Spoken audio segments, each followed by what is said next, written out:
गोल गोल पहन लेती है, जिसको कुंडल कहते हैं। ये कुछ नहीं मरता। शरीर के गली के नीचे का हिस्सा मर सकता है, ऊपर का हिस्सा नहीं मरता है। इसलिए तालू में यदि, मगर तुम घर जाके कंद मत देना, क्योंकि अगर आपको ज्ञान नहीं होगा तो बहुत गड़बड़ हो जाएगी। मगर वो तिब्बती दीक्षा ऐसे देते हैं और वह तालू के माध्यम से उस पूरी कील को अंदर समा, पूरे जीवन भर कील अंदर रहती है। कुछ ऐसी वह कील अपने आप में स्टील की होती होगी, मगर उसके माध्यम से दीक्षा देकर ही साधना में प्रवृत्त करते हैं। इसलिए कि यह तालु, तालव्य और जीव दोनों का एक संबंध होना चाहिए, क्योंकि हमारे सारे वर्ण अ आ ई लगा करके दो प्रकार के भेद हैं। एक स्वर है, एक व्यंजन है। क से लगा करके ह तक सब व्यंजन कहलाते हैं, यदि आपने भाषा विज्ञान पढ़ा हो, और अ से लगा करके अ तक स्वर कहलाते हैं, स्वर और व्यंजन। जीव स्वरों का उच्चारण कर सकती है और तालव्य व्यंजनों का उच्चारण कर सकता है। इस दोनों का पूरा संबंध होने पर सही मंत्र उच्चारण हो सकता है, क्योंकि अकेला व्यंजन तो उच्चारण हो नहीं सकता, व्यंजन के साथ में स्वर लगाना ही पड़ेगा। मां अगर बोलेंगे या का बोलेंगे तो क व्यंजन हुआ और आ की मात्रा स्वर हुआ, स्वर और व्यंजन। इसलिए कहा है कि शिवार्थ प्रतिपत्तये जगतः पितरो वंदे वागर्था विव संपृक्तो वागर्थ प्रतिपत्तये। कालिदास ने कहा है वाक और अर्थ, जैसे वाक बोलते हैं, शब्द बोलते हैं, उसका अर्थ होना चाहिए तो वाक सही है। आप शब्द बोले और उसका अर्थ हो ही नहीं तो वो शब्द अपने आप में व्यर्थ है। मैं कहूं किशन तो उसका अर्थ है भाई ये किशन लाल, मैं बोलूं मां इसका मतलब मां, बहन बहन, सब बोलूं वाक, वाक अर्थ। और मैं बोलूं हाँ किसको, ही मैं हंस रहा है, साल रो रहा है, ही कर रहा है, क्या है ये ही क्या? जब अर्थ नहीं है तो वाक सही नहीं है। ठीक उसी प्रकार से वाक अर्थ प्रतिपत्तये जगतः पितरो वंदे पार्वती परमेश्वरो।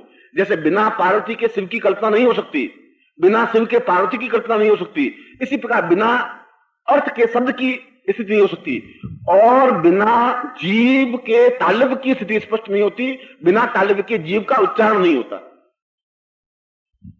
मंत्र का उच्चारण ताल, तालव्य और जीव का दोनों का संयुक्त स्वर होना चाहिए। और इसीलिए सुबह आपको नेति करवाते हैं। नेति कराने की क्रिया के पीछे मकसद यह है, वह धोती की क्रिया करवाते हैं, उसके पीछे मकसद यह है कि उस नेति के माध्यम से, भस्त्रिका के माध्यम से सीधा तालु का जीव से संबंध बनता है। आप सोच रहे हैं क्या है सुबह सुबह पहल साहब क्या करवाते हैं, क्या जरूरत क्या है? जरूरत है नहीं तो आप जो कुछ बोलते हैं उन बोलने में आपस में संबंध नहीं बनता। जब संबंध नहीं बनेगा तो उसका अर्थ नहीं बनेगा, जब अर्थ नहीं बनेगा तो इष्ट तक बात पहुंचेगी नहीं। जो मंत्र बोल रहे हैं वो इष्ट तक पहुंचनी चाहिए, और इष्ट उसी भावना को समझे जिस भावना में आप बोल रहे हैं, और वह भावना है उस जीव की और तालव्य के संबंध की। और यह जीव और तालव्य का संबंध भस्त्रिका के माध्यम से और प्राणायाम के माध्यम से ही संभव है। इसके अलावा भी तीन चीजों की और जरूरत पड़ती है। धारणा, धारणा मुद्रा, जिसको कहते हैं धारण मुद्रा, जिससे मंत्र को धारण किया जाता है। विसर्जित मुद्रा, जिसके माध्यम से मंत्र को विसर्जित किया जाता है। पहले मंत्र को लिया, ये सोचा कि ये मंत्र बोलना है, भूर्भुवः ये बोलना है, ये धारण। विसर्जन, इसको निकाला। और प्रस्फुटन, जिसके माध्यम से इष्ट तक पहुंचा दिया। यदि आप चैलेंजर अमेरिका ऊपर रॉकेट छोड़ता है तो विस्फोट करता है। यदि आपको टीवी में देखा होगा तो बहुत तेजी से आग निकलती है और आवाज करता है वो चैलेंजर ऊपर उठता है। आप जो कुछ शब्द निकाले वो विस्फोट के साथ वहां पहुंच जाए। इन तीनों क्रियाओं को, तीनों मुद्राओं को, धारणा मुद्रा, विसर्जन मुद्रा और उसके साथ ही साथ स्फोट मुद्रा, इन तीनों मुद्राओं के माध्यम से मंत्र का स्फोटीकरण होना चाहिए, मंत्र का उच्चारण होना चाहिए। अब इस सारे प्रवचन से यह क्लियर हो गया कि हमारे इन तीनों मुद्राओं के माध्यम से मंत्र का उच्चारण, और यदि प्राण तत्व का मंत्र का उच्चारण किया जाए तो निश्चय ही उसके माध्यम से हम इष्ट से साक्षात्कार कर सकते हैं, हृदय पक्ष के माध्यम से उसमें इन्वॉल्व हो सकते हैं। यह साधना का एक सीधा रास्ता है, यहां से लगा करके वहां तक का ये रास्ता है, कोई गूढ़ नहीं है, कोई जटिलता नहीं है, कोई मार्ग में जंगल, नदी, पहाड़, तालाब कुछ नहीं आ रहे हैं, सीधा ये रास्ता है। और इस रास्ते के बारे में तिब्बती ग्रंथों में भी यही रास्ता बताया है और मार्कंडेय पुराण में भी यही रास्ता बताया है, जहां मार्कंडेय अपने शिष्यों को कह रहे हैं कि ऐं ह्रीं क्लीं चामुंडा विच्चे कैसे जपोगे? धारणा के माध्यम से, विसर्जन के माध्यम से, विस्फोट के माध्यम से। और ये तीनों क्रियाएं, ऐं ह्रीं क्लीं, धारणा, विसर्जन, स्फोट, इन तीनों को लेकर के यदि आप स्फोटीकरण करते हैं तो सीधा मंत्र उस चामुंडा तक पहुंचता ही है। और पहुंच करके जो कुछ चाहते हैं होगा ही। हमें तो ज्ञान होना चाहिए, सही स्थिति होनी चाहिए, सही दिशा निर्देश होना चाहिए। और सुबह मैंने लक्ष्मी की साधना के बारे में जब आपको बताया तो उसमें भी ये तो सनातन सत्य है कि उसको प्राप्त करने के लिए भी अभी हम स्थूल चिंतन कर रहे हैं कि ऐसी लक्ष्मी होनी चाहिए, ऐसा ध्यान होना चाहिए, क्योंकि हमने तीनों का एक चिंतन दिया। उस मंत्र को जाप करने के लिए भी आपके तीनों मुद्राएं होनी चाहिए। ये मुद्राएं मैं आपको बता देता हूं कि धारणा मुद्रा कैसे होती है, विसर्जन मुद्रा कैसे होती है, स्फोटीकरण मुद्रा कैसे होती है। यदि ये मुद्राएं आपको ज्ञान नहीं होगी तो आप कर नहीं पाएंगे। और आसन, इसमें आसन 3 प्रकार के आसनों में से कोई भी एक आसन लगाना चाहिए। सबसे पहला आसन सिद्धासन है, जिसमें सिद्धासन में चाहे पुरुष साधक हो चाहे स्त्री साधक हो बैठे, जिसमें पंजों के बल पर एड़ी पर पूरा यह गुह्य प्रदेश लगा हुआ और जो बैठते हैं जैसे नमाज पढ़ते हुए मुसलमान बैठते हैं वह सिद्धासन है। हनुमान जैसे बैठते हैं वह सिद्धासन है, दोनों घुटनों पर पांव रखे हुए। या पद्मासन में बैठना चाहिए, अगर सिद्धासन में नहीं बैठ सके तो फिर पद्मासन में बैठे। पद्मासन में बैठ तो सकते हैं मगर उसमें एक अड़चन आती है कि जब पेट बहुत फूला हुआ होता है तो बेचारा पद्मासन पास में नहीं आता, ये उसकी हेडेक है। दोनों एक साथ नहीं, या पद्मासन आएगा या आपका पेट बहुत चिकना सुंदर, वो पेट ही आपके बीच में आएगा। इसलिए पेट को या तो आपको रिड्यूस करना पड़ेगा तो पद्मासन लग सकेगा। इसलिए मैंने कहा भाई ये अपने आगे मैं कहूँ नहीं तुम्हें पद्मासन ही लगाना है। अब तुम सोचो गुरुजी तो गए, अब लगाने की कोशिश की,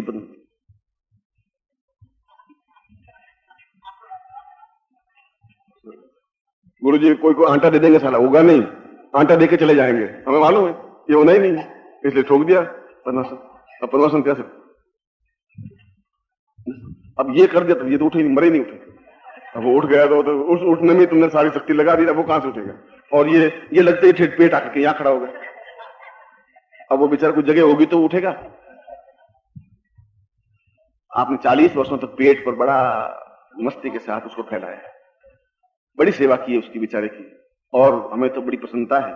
आपके पेट को देख करके ऐसा आनंद आता है कि क्या चीज है, मतलब कमाल है। मगर मेरे भाई पेट के साथ में पद्मासन नहीं आएगा, इसलिए मैंने कहा भाई चलो ये नहीं तो आप उस आसन में जो पहले आसन बताया वीरासन, उसमें बैठ जाइए। और वह नहीं हो, पहले तो वही वीरासन, वह नहीं हो पहले तो पद्मासन, पद्मासन नहीं हो तो वीरासन, वीरासन नहीं हो तो सुखासन। सुखासन में जैसे मैं बैठा हुआ ये सुखासन, चरण करने से आपके अंदर का हृदय पक्ष जागृत होगा ही, गारंटी के साथ होगा। आप खुद टेस्ट करके देखिए।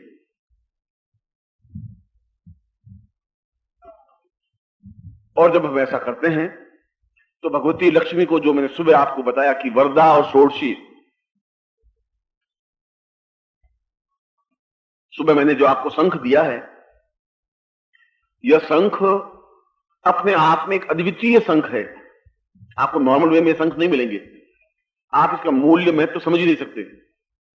यदि आप कभी जैन हैं अगर आप, और जैन साधुओं के पास जाएं तो अच्छे जैन साधुओं के पास ऐसे शंख मिलेंगे, ठीक इसी प्रकार के, जिसको चक्र शंख कहते हैं।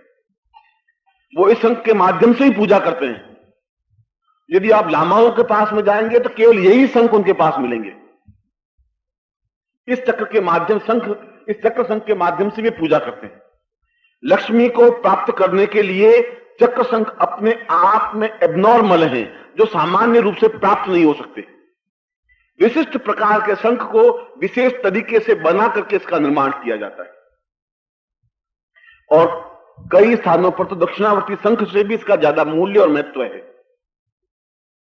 और हमने आपको ये इतना दुर्लभ शंख देने की कोशिश की कि जो आपके इस पीढ़ी काम आवे और अगली पीढ़ी के लिए भी काम आ सके। इतना महत्वपूर्ण ये शंख है। और यदि आपको भरोसा नहीं हो तो आप अपने गांव शहर में जाकर के जो जैन विद्वान हो उसको कहिए कि क्या चीज है, तो वो बताएगा।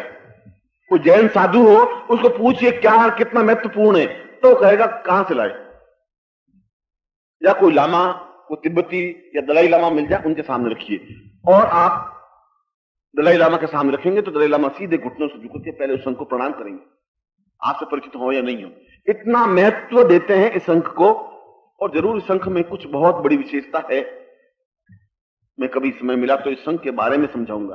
अभी तो मैं ये बता रहा था कि आपकी पुड़िया में जो शंख आया है, आपके लिए वो वैल्यूबल है कि नहीं। आपने उसको एक सामान्य महत्व लेकर के रख दिया होगा। मैं समझा रहा हूं कि आप आज से 2 दिन पहले, 10 दिन बाद, 20 दिन बाद उस जैन साधु के पास में, जैन विद्वान के पास में, किसी जैन व्यक्ति के पास में जाकर पूछे कि क्या चीज है। तो मैंने अपने गुरु के पास देखा था, वे इसके ऊपर कई क्रियाएं करते हैं। ये बहुत महत्वपूर्ण पवित्र चीज है। उसके माध्यम से उन पूजन कार्य को, वरदा को और षोडशी को पूजन संपन्न करते हैं उस चक्र के माध्यम से। और इन दोनों के मंत्र पत्रिका मैंने दिए हैं। वरदा लक्ष्मी का भी मंत्र दिया है और षोडशी मंत्र भी दिया है, और पूर्ण मंत्र दिए हैं दोनों। इन सारी सामग्री को अपने सामने रख करके और इन दोनों मंत्रों को उच्चारण करना है। वरदा मंत्र, फिर षोडशी मंत्र, फिर वरदा मंत्र, फिर षोडशी मंत्र। इस प्रकार से दोनों को मिलाकर के मंत्र का उच्चारण करना है। तब अपने आप में पूर्ण लक्ष्मी सिद्धि प्राप्त होती है। केवल वरदा मंत्र का जप नहीं, केवल षोडशी मंत्र का जप नहीं, दोनों का, वरदा फिर षोडशी, फिर वरदा फिर षोडशी, वरलोम विलोम, इस गति से। पहले आप वरदा मंत्र से लें, फिर षोडशी लें। और प्रश्न है कि कितना मंत्र जाप करें। शास्त्रों में तो यह कहा गया है कि 1 घंटा मंत्र जाप साधना में सिद्धि दे देता है। साधना में सिद्धि प्राप्त करने के लिए 1 घंटा पर्याप्त है, मगर वो 1 घंटा वैसा होना चाहिए जब आप पूर्ण रूप से हृदय पटल आपका खुला हो, प्राण चेतना के माध्यम से मंत्र हो, जहां आपके तालु और आपका हृदय पूर्ण सामंजस्य होता हुआ, और अपने प्राणों को जागृत करके इस मंत्र का 1 घंटा उच्चारण करें तो निश्चय ही लक्ष्मी प्रत्यक्ष होती ही है। और इसमें तो कुछ कठिन है ही नहीं। मैंने आपको यह भी बता दिया प्राण चेतना मंत्र क्या है, प्राणों को कैसे जागृत करते हैं। मैंने यह भी बता दिया कि प्राणों को जो मंत्र जागृत, मंत्र का आवाहन कैसे करते हैं। मैंने यह बता दिया कि मंत्र का विस्फोट उस देवी तक कैसे पहुंचाया जाता है। अब उस समय आप मंत्र जाप करते करते समाधि अवस्था में भी जा सकते हैं, क्योंकि वह जो 1 घंटे भर का मंत्र जाप करते हैं आप, वह जो दशाक्षरी मंत्र, वो अपने आप में पूर्ण, अपने आप में डूब जाने की क्रिया का ज्ञान दे देता है। यह पूरा एक साधना का क्रम विन्यास है, चाहे वो चामुंडा मंत्र हो, चाहे नवार्ण मंत्र हो, चाहे वरदा मंत्र हो, चाहे ये मंत्र। इसलिए जो सामग्री, हो सकता है कि कोई बहुत सुंदर हीरो, धर्मेंद्र और राजेश खन्ना और जो जितने हीरे हैं, उन सब हीरों के फोटो शायद 4-4 आने में मिल जाए, ऐसा मिल सकते हैं। तो गुरु का चित्र तो 2 रुपए में कम में नहीं मिलेगा। अब आप कहें कि बाजार में मिल जाते 4 आने में, बाजार में जो मिलेंगे वे आपकी तरफ ताकते हुए मिलेंगे, शांति देते हुए नहीं मिलेंगे। ज्ञान को वजन से नहीं तोला जाता।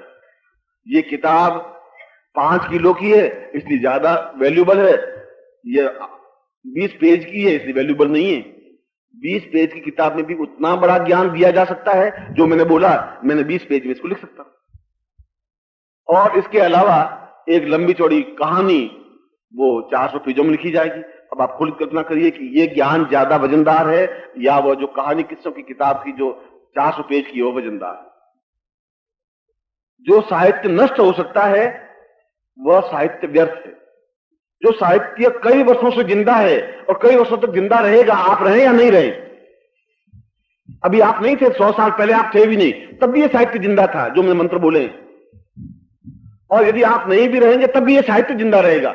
इसलिए ऐसा साहित्य जो जिंदा रहता है, जो जिंदा रहा है, वह जिंदगी और पूर्णता दे सकता है। इसलिए उस साहित्य की वैल्यू है, उस मंत्र की वैल्यू है। इसीलिए प्रातःकाल उठ करके स्नान संध्या से करके और उस पूर्ण दशाक्षरी मंत्र का जाप करें।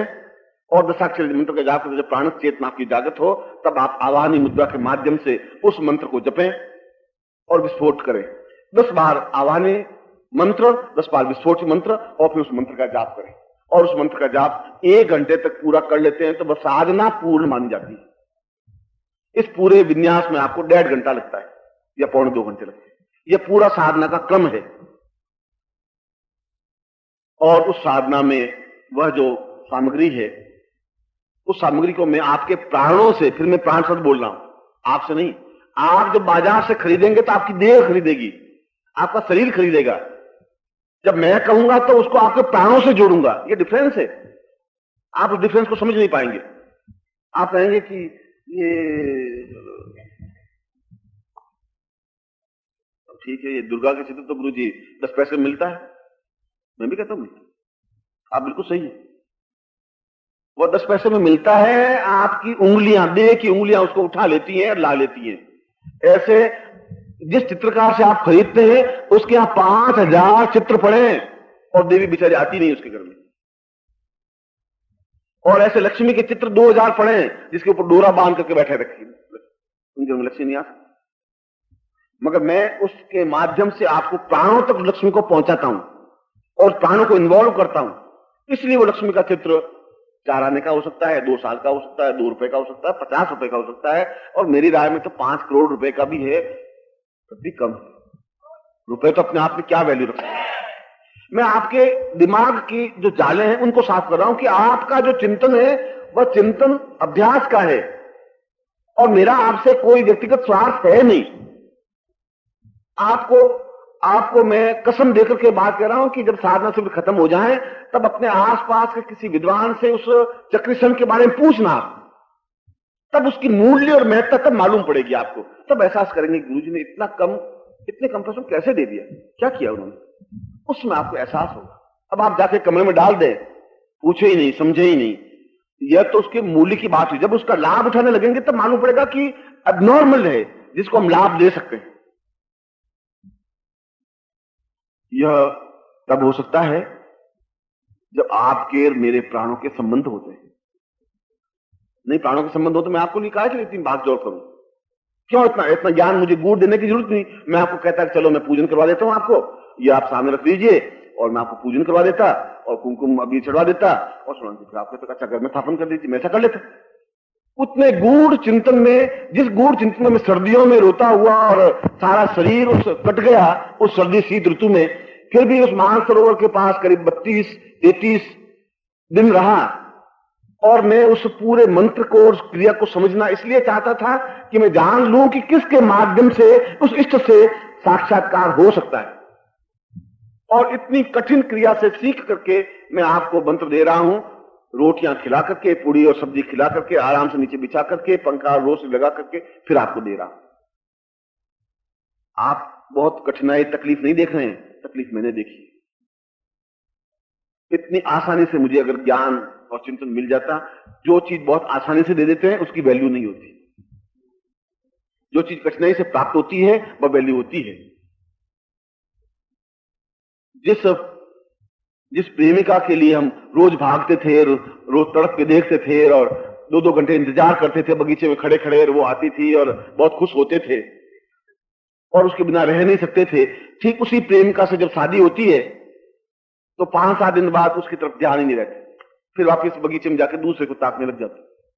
क्योंकि जो चीज कठिनाई से मिलती है उसकी वैल्यू होती है। जो ये तो घर की पत्नी है, क्या कभी आके देख लेंगे तुम क्या है। अब घर की पत्नी होने के बाद उसकी वैल्यू आपकी आंखों में ऑटोमेटिकली कम हो जाएगी। और वो कहती है पहले तो आप बहुत प्यार करते थे, 2-2 घंटे में इंतजार कर, अब क्या हो गया तुम्हारे, क्या हो गया, बस वो हो गया, अब तुम इजीली मिल गई इसलिए बस खत्म, फिनिश। आपकी भावना, आपकी आदत, आपका स्वभाव ऐसा हो गया है इस इजीली मंत्र मिल जाए उसकी वैल्यू है ही नहीं। वो भी आपको बहुत कठिनाई से मिलता तो वैल्यू होती। यह जो मैंने आपको मंत्र दिया, ये जो साधना क्रम दिया है, विन्यास दिया है, ये बहुत कठिनाई से प्राप्त किया था। उस मंत्र को मैंने आपके सामने रखा है। उसी तरीके से आप उस चामुंडा नवाण मंत्र का जाप करें। कल सुबह जो जाप करेंगे इस क्रिया के माध्यम से, तो आपको एहसास होगा कि आज के जाप में और कल के जाप में काफी अंतर, काफी मस्ती, काफी आनंद अनुभव होगा। और जाप करते करते कई दृश्य, कई दिन आपकी आंखों के सामने तैरेंगे, दिखाई देंगे। और आप यहाँ माइक पर बताएंगे कि मैंने इस मंत्र जाप करते मुझे तो ऐसा दिखाई दिया, ऐसा हिमालय दिखाई दिया, ऐसा लगा जैसे मैं गुफा में बैठा हुआ हूं, ऐसा लगा कि ये गाड़ी लगा। आज मुझे कोई आपका सन्यासी, एक शिष्य साधक मुझे मिल रहा था कि मैंने तो साधना करते करते, मैंने इससे पहले जब साधना की तो मैंने आपको देखा, मैंने आपको मिला ही नहीं था। मैं तो पहली बार साधना शिविर में आया हूं, मगर मैंने वहां देखा जब आप बिल्कुल आप ही दिखाई दिए। और मैंने यहाँ आकर सन्यासी रूप देखा तो मुझे बिल्कुल लगा कि यही आपका सन्यासी रूप है जो मैंने अपने घर में देखा है। आज सुबह मिला था, आप में से कोई था।